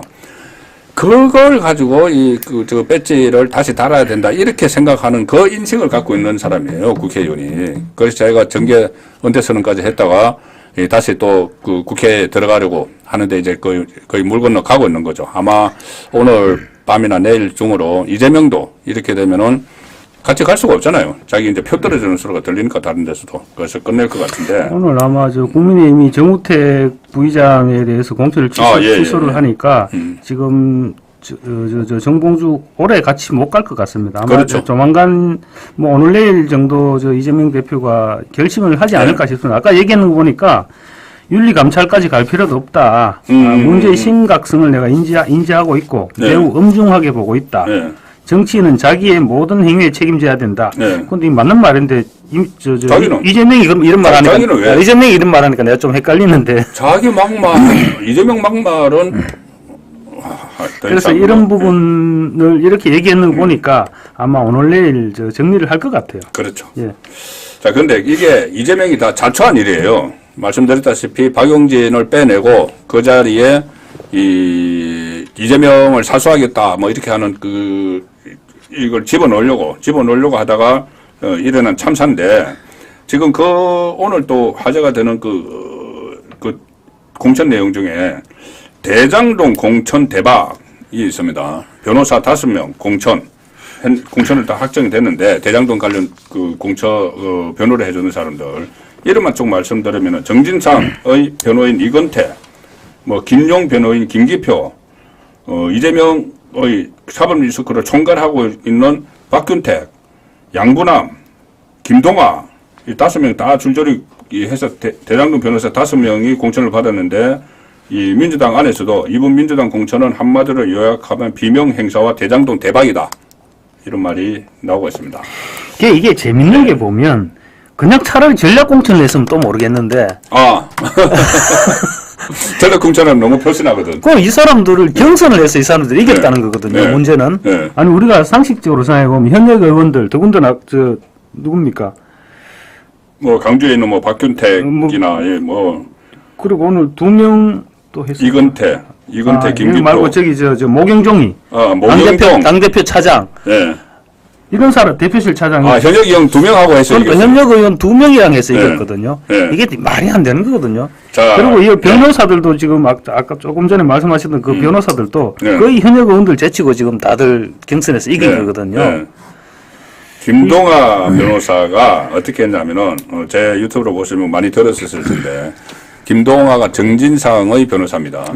그런데 이재명 대선 캠프에서 법률지원팀장 이런 거에서 원래 이재명 측근이에요. 근데 정진상 변호사를 하는데 김동아가 처음에는 평택갑에 출마를 했습니다. 그런데 도전장을 냈는데 갑자기 그때 이 대장동 변호사들이 너무 많이 출마한다 이런 게 있으니까는 그럼 출마 안 하겠다 하고 어디로 갔냐면 서대문 갑으로 갔어요. 딱 그 시점에 서대문 갑에 우상호가 불출마 선언을 하면서 서대문 갑이 청년 전략 지역구로 선정이 돼서 45세 이하만 와 이렇게 됐어요.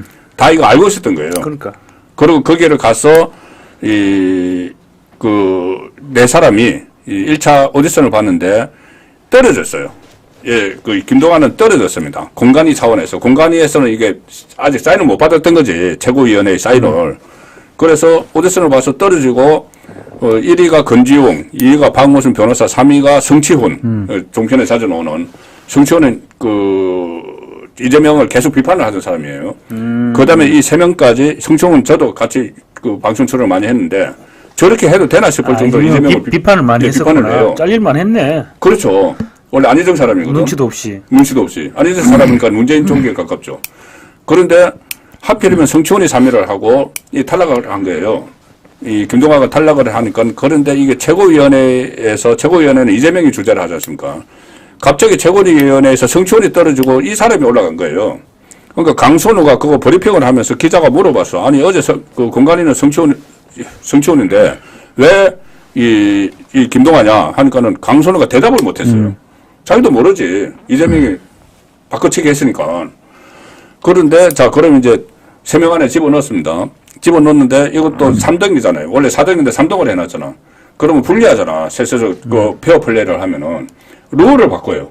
룰을 어떻게 바꾸냐면은 원래 민주당 경선은 그 지역의 권리당원 50%, 그 지역의 일반 유권자 50%인데 이거를 전체 권리당원 70%. 전국의 권리당원. 그 지역도 아니고 전국의 권리당원 70%. 권리당원은 한 100만 되죠. 뭐야 이렇게 된 거죠. 거기다가 그렇지 뭐라 하고 그 지역의 유권자 30%. 이걸 하니까 전부 다 이게 무슨 신호인지 알지 개딸들이. 그런데 서버가 다운돼 버렸어요. 갑자기 전국의 권리당원을 투표를 한다니까는. 그렇게 하니까는 김동아가 1위가 돼서 올라가 버린 거예요.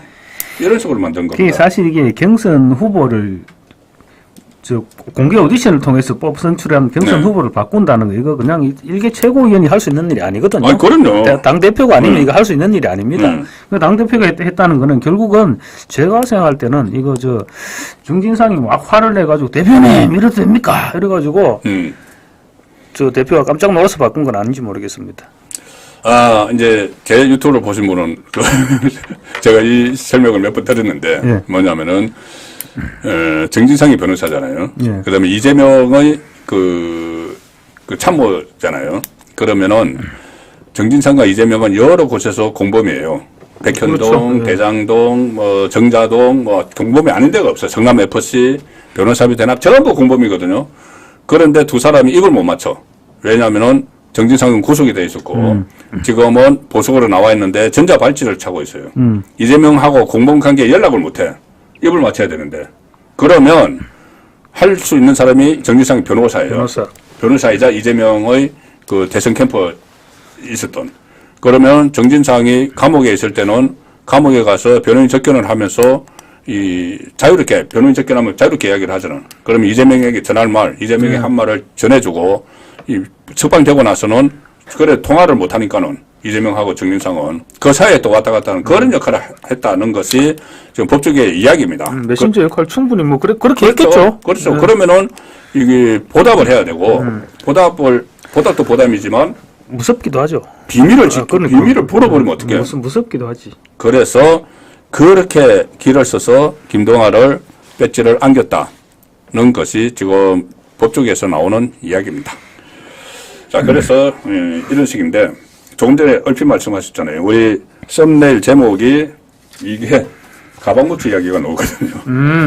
가방무치인데 제가 처음에 시작할 때 말씀드렸지만 가방무치 이게 완전한 비속어가 아닙니다. 제가 국어사전 찾아봤어요. 찾아보니까는 이 가방을 들고 다니면서 수발을 드는 사람 이렇게 되는데 단지 이것이 이 어떤 이 표준어로 정립된 건 아니다. 아직은. 그런데 그래서 제가 가방무치라는 표현을 썼는데 모경종 이 사람 혹시 누군지 얼굴 떠오르세요? 이재명 우산 들고 다니는 그렇죠. 그 친구겠죠. 예, 이재명이 재판 가고 법원에 갈 때 이 카니발 같은 걸 타고 오잖아요. 그럼 문이 싹 열리면은 이재명이 딱 내리면은 거기에 딱 이렇게 가방 딱 들고 계속 따라다니는 비서, 그리고 비가 오면은 우산 받쳐주고 하는 비서. 얼굴을 다 기억을 하실 겁니다. 하도 재판 많이 나가고 검찰에 많이 나가서. 그 사람이 모경종인데 이 비서실의 뭐 차장이라고 하는데 원래 경기도지사 시절에 뭐 청년 비서관을 뽑는다고 해서 뭐 몇백 대 1의 경쟁률을 뚫었다. 그런데 과연 뭐 객관적으로 했겠느냐는 그건 합리적 의심인데 그 사람에게 공천을 준 거예요. 그런데 모경종인데 인천 서구병에서 현역 재선은 신동건 의원, 허숙정 비례의원 3자 경선을 했는데 현역 2명을 물리치고 1등을 차지했다. 이재명이 경기도지사일 때 106대 1의 경쟁률을 뚫고 경기도 청년 비서관으로 뽑혔고 수행 비서를 하면서 항상 이재명 옆을 지켜서 개딸들로부터 오케이 찐명 그러니 여기서 권리당원 압도적인 몰표를 받았겠죠. 그렇겠죠. 네. 우리가 통상적으로 수행 비서라 그러면 국회의원들 같은 경우 보면 수행 비서하면 운전도 같이 하고 이런 경우가 그렇죠. 이런 경우가 좀 많은 그렇죠. 거건데 뭐 이 모경종 씨는 뭐 당 대표니까 어느 정도 역할을 했는지는 모르겠습니다만 과거에 이제 삼김시대 때 삼김시대 그때 출입을 하셨잖아요. 네.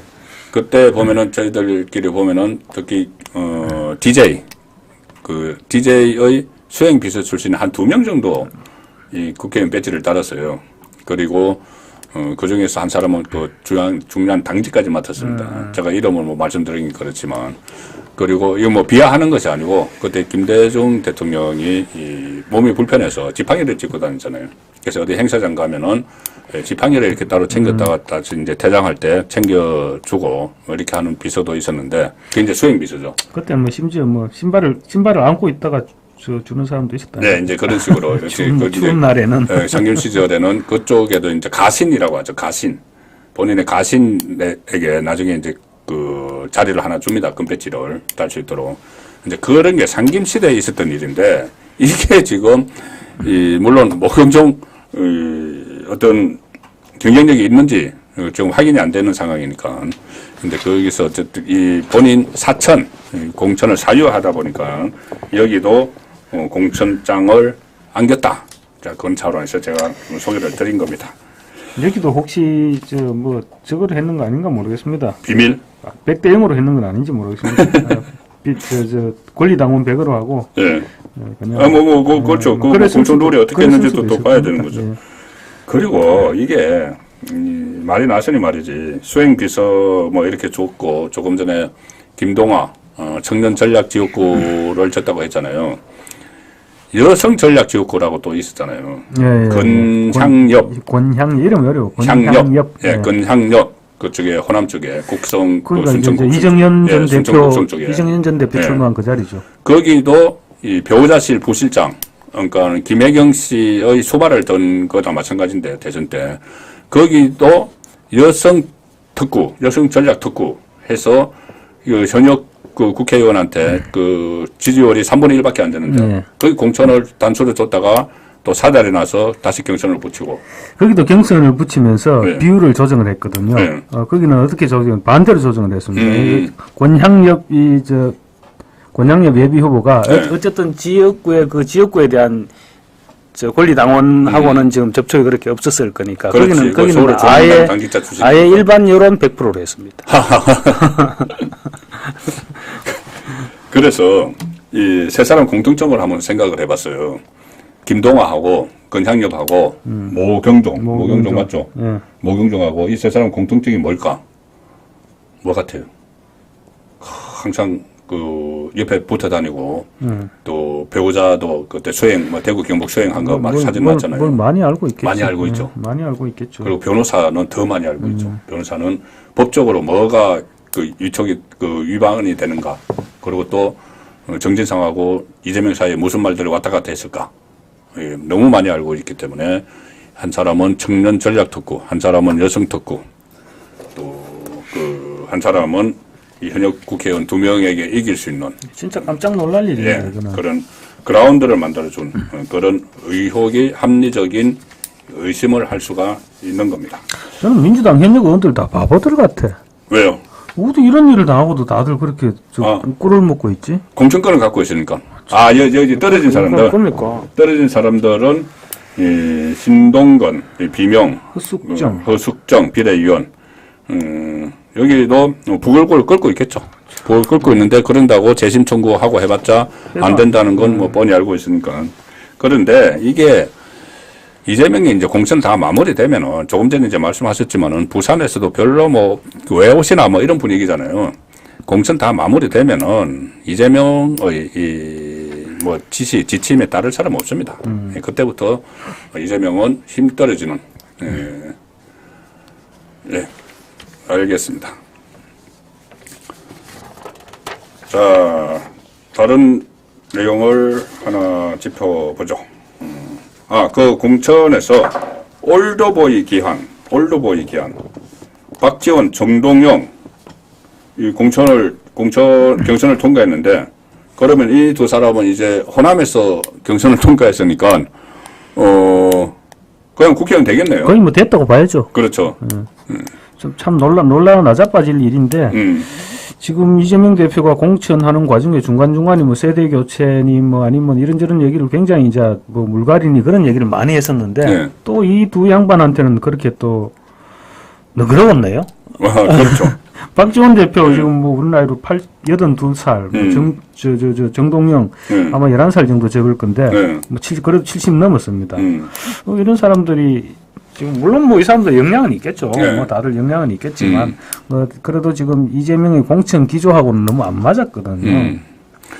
그리고 여기 보면은 이 두 사람이 또 공천을 받은 뭐 속사정이 있을 거예요. 이거 이재명이 오케이 하지 않았으면은 되기가 어렵거든요. 그럼요. 이제 올드보이 기안에서 이제 비판들도 많았었는데 이렇게 된 것은 이것도 제가 뭐 합리적 추론이긴 합니다만 일단 박지원은 문재인 정부 때 국정원장을 지냈지만은 그 이후에 이 이재명에 대해서 이 정치권에서 상당히 보호막도 많이 하고, 네.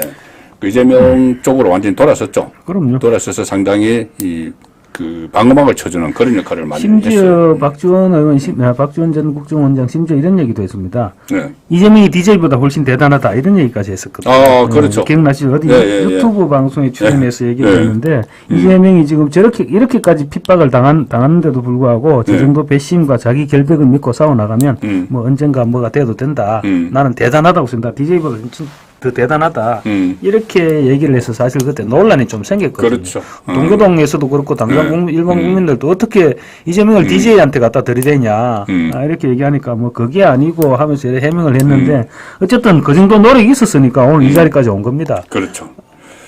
그러니까 박지원 뭐 잘 아시지만 박지원 국정원장 옛날 DJ부터 1인자 눈에 띄는 거는 사실 선수였거든요. 잘 알죠. 기가 막힌 기술이 있거든요. 잘 알죠. 그리고 뒤늦게 사실 거기 합류했음에도 불구하고 동교동계를 다 자기가 알짜를 다 했다 아닙니까? 청와대 가기 전부터 당선자 대변인인가 했죠 아마. 당선인 대변인 나오고 뭐 수석도 했지, 장관 했지, 비서실장 했지, 다 혼자 다 했어요.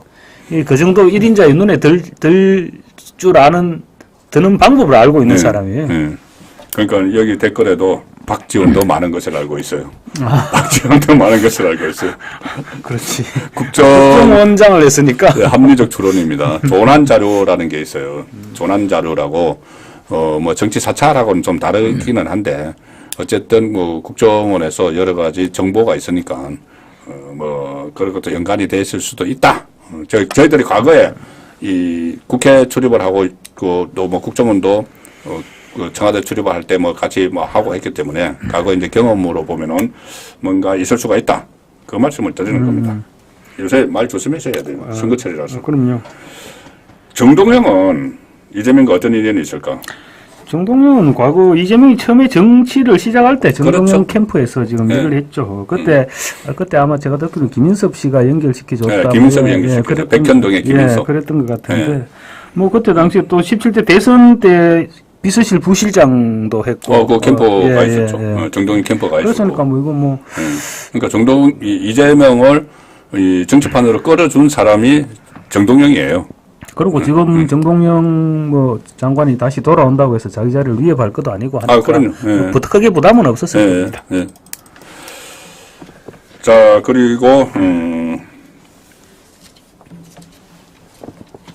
그 이야기를 좀 해보죠. 이준석 이야기인데, 자, 총선 판읽기로 들어가 보겠습니다. 이준석 이야기인데, 이준석의 개혁신당 후보들이 지금 3% 내지 4% 지지율을 가지고 이렇게 나가면은 아무래도 이제 민주당 그 표를 잠식을 하게 되지 않겠습니까? 그렇죠. 일단 지금 그나마 이준석 개혁신당에서 그나마 나름대로 이름이 있는 후보들이 보면 민주당 계열들이 많죠. 그렇죠. 금태섭이라든가 양양자라든가 또 누가 있을까? 뭐 유원욱, 조홍천. 그렇죠. 전부 다 민주당 쪽이니까 그쪽에서 지금 여론조사가 나오는 것을 보면 한 3%, 4% 자기 지역구에서 4% 이렇게 나오고 있죠. 자기 지역구에서 그렇게 나오기 때문에 그렇게 되면 결국은 이제 그 이준석이 국민의힘 당 대표로 했지만 실제로는 밖으로 나간 이후에는 그 이낙연과 같이 또 했다가 다시 돌아오고 지금 돌아오면서 그 민주당 쪽에 이탈자들이 쫙 같이 있거든요. 그래서 사실상 이 좌파 정당에 가까운데 이준석만 이쪽이 나머지 합류했는 사람들은 거의 다 좌파죠. 허나는 같이 가서 데려갔는데 허나도 영등포 갑에 출마를 했는데 거기 뭐 지지율 뭐 3% 뭐 그 정도 수준 될 겁니다. 그래서 본인들은 당선되지 못하는데 결과적으로 민주당 표를 이제 잠식을 하면은 이 국민의힘 도우미가 된다. 국민의힘 도우미 역할을 좀 하게 되는 그런 상황이 좀 전개가 되고 있고 오늘 그런 이야기가 나왔어요. 이준석이 당 안에서 이준석 책임론이 제기가 된다. 개혁신당 안에서 뭐 그 큰 게 있다고 책임론. 크게 먹을 것도 없는데 이준석 책임론 하려면 사실은 뭐 이준석 본인부터 앞가림이 돼야 되는데 본인은 앞가림도 안 되는 사람한테 자꾸 책임론 하면 결국 자기들만 손해 볼 텐데. 그래서 이준석 왜 책임론이냐? 아니 지지율이 이 조국 신당, 갓 출범한 조국 신당한테도 이렇게 막 떨어져서 어떻게 보면은 그냥 존재감이 사라지는데 그 책임 이준석 아니냐. 이준석이 한번 해보겠다고 해서 이낙연하고 같이 했다가 그것도 안 돼가지고 다시 떨어져 나와서 김종인 또 모셔온다고 하고 그렇게 했는데 지지율이 3%인데 그래서 전부 다 이제 몰살하게 됐다는 이야기죠. 책임 있는 건 맞죠. 네. 당 대표니까 당연히 책임 있고 그리고 자기가 책임지고 끌고 가겠다고 왔다 갔다 했던 거 아닙니까? 그러니까요. 그러니까 당연히 책임은 있죠. 그러니까 당 대표직은 이제 내려놔라고 하는데 그 당 대표직 내려놓는 게 지금 무슨 의미가 있습니까? 지금 이준석은 지금 이제 소멸로 가는 사실상 소멸되고 있는 소멸이 것 되는 같은데 상황이죠. 뭐 그런 책임론을 제기하면서 또 비례대표 선정 과정에서 좀 더 목소리를 높이고 싶어하고 그런 의미도 있지 않겠습니까? 아, 비례대표 선정. 예. 근데 비례대표 선정해봤자 뭐 이준석 당에 한 명 정도는 예. 뭐 그렇죠. 지역구에서 하나도 못하고 한 3% 얻으면은 그 뭐 한 명 정도는 갈 수가 있는 상황이죠. 이준석이 지금 상당히 제가 그 흥미로운 걸 하나 발견했는데 이준석이 여기저기 막 뭐 대구 간다. 대구 가서 12마리 살찐 고양이 뭐 이런 이야기까지 막 조롱도 하고 했잖아요.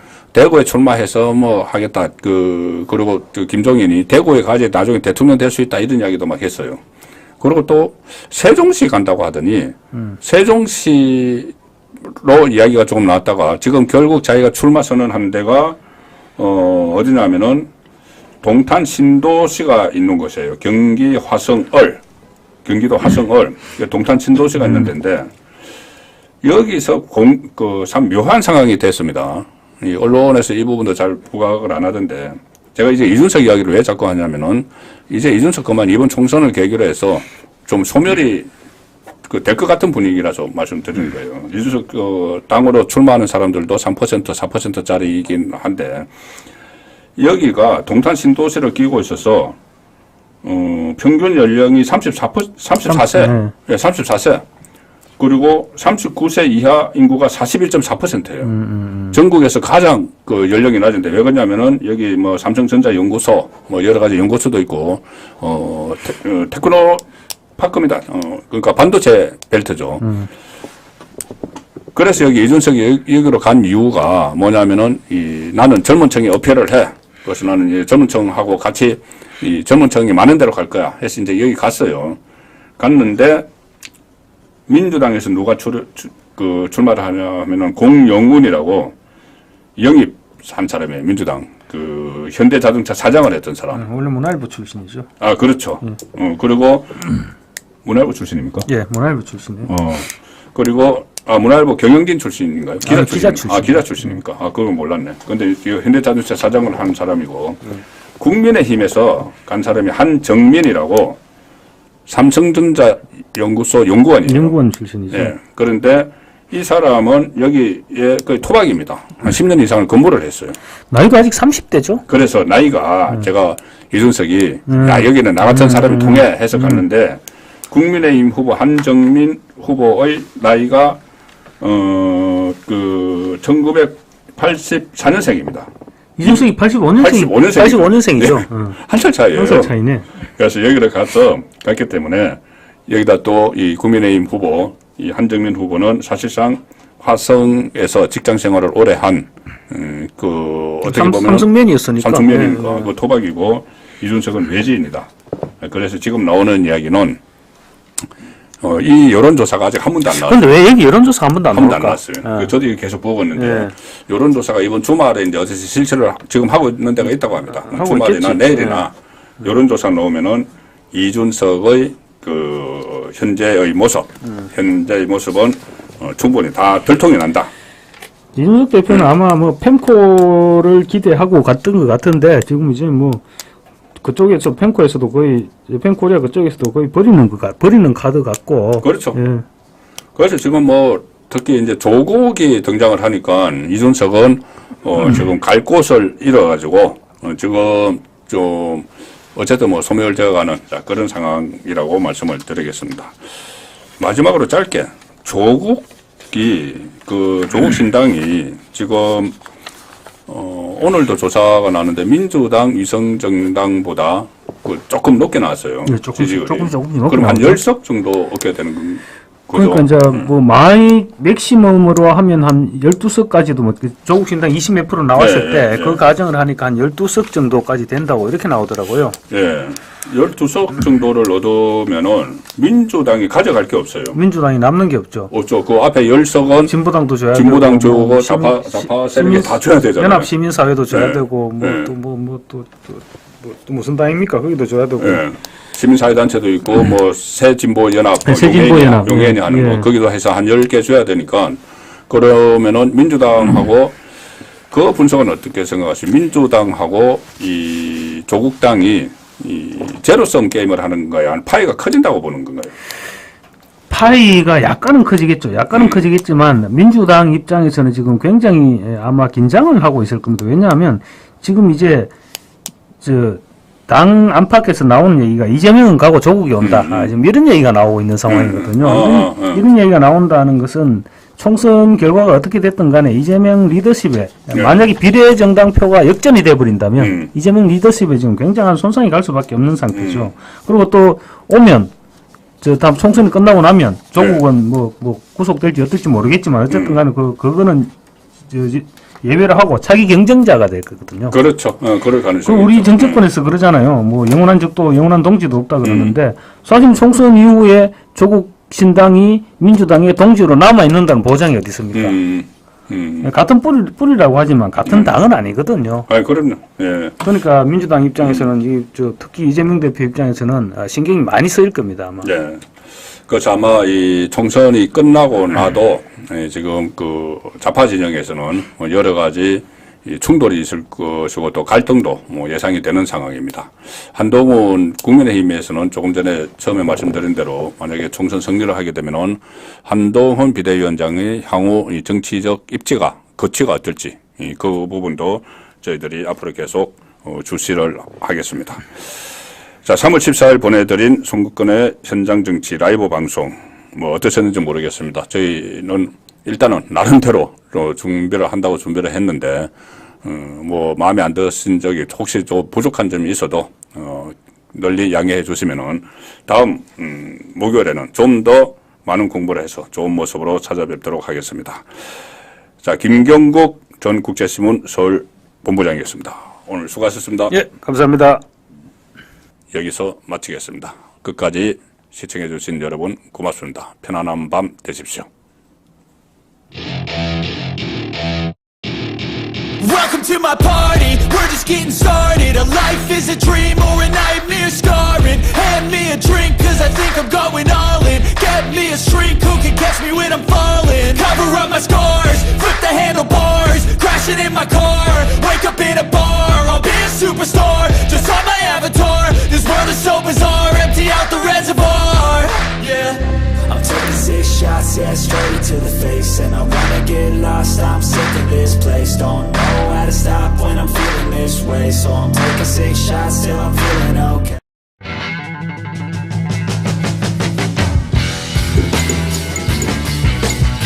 민간인避난 중인 한강 다리를 폭파했는가? 결론적으로 말씀드리면은 대체적으로 의도적인 내용이 많다. 그래서 0%대 성장이 예측되는 이런 상황을 빨리 막아야 된다. 급등했기 때문에 그 다음날 이제 급락을 한 거죠. 북한 전 지역을 삐라로 도배를 해야 돼. 그 일을 못하면서 밥은 왜 드시고 있나?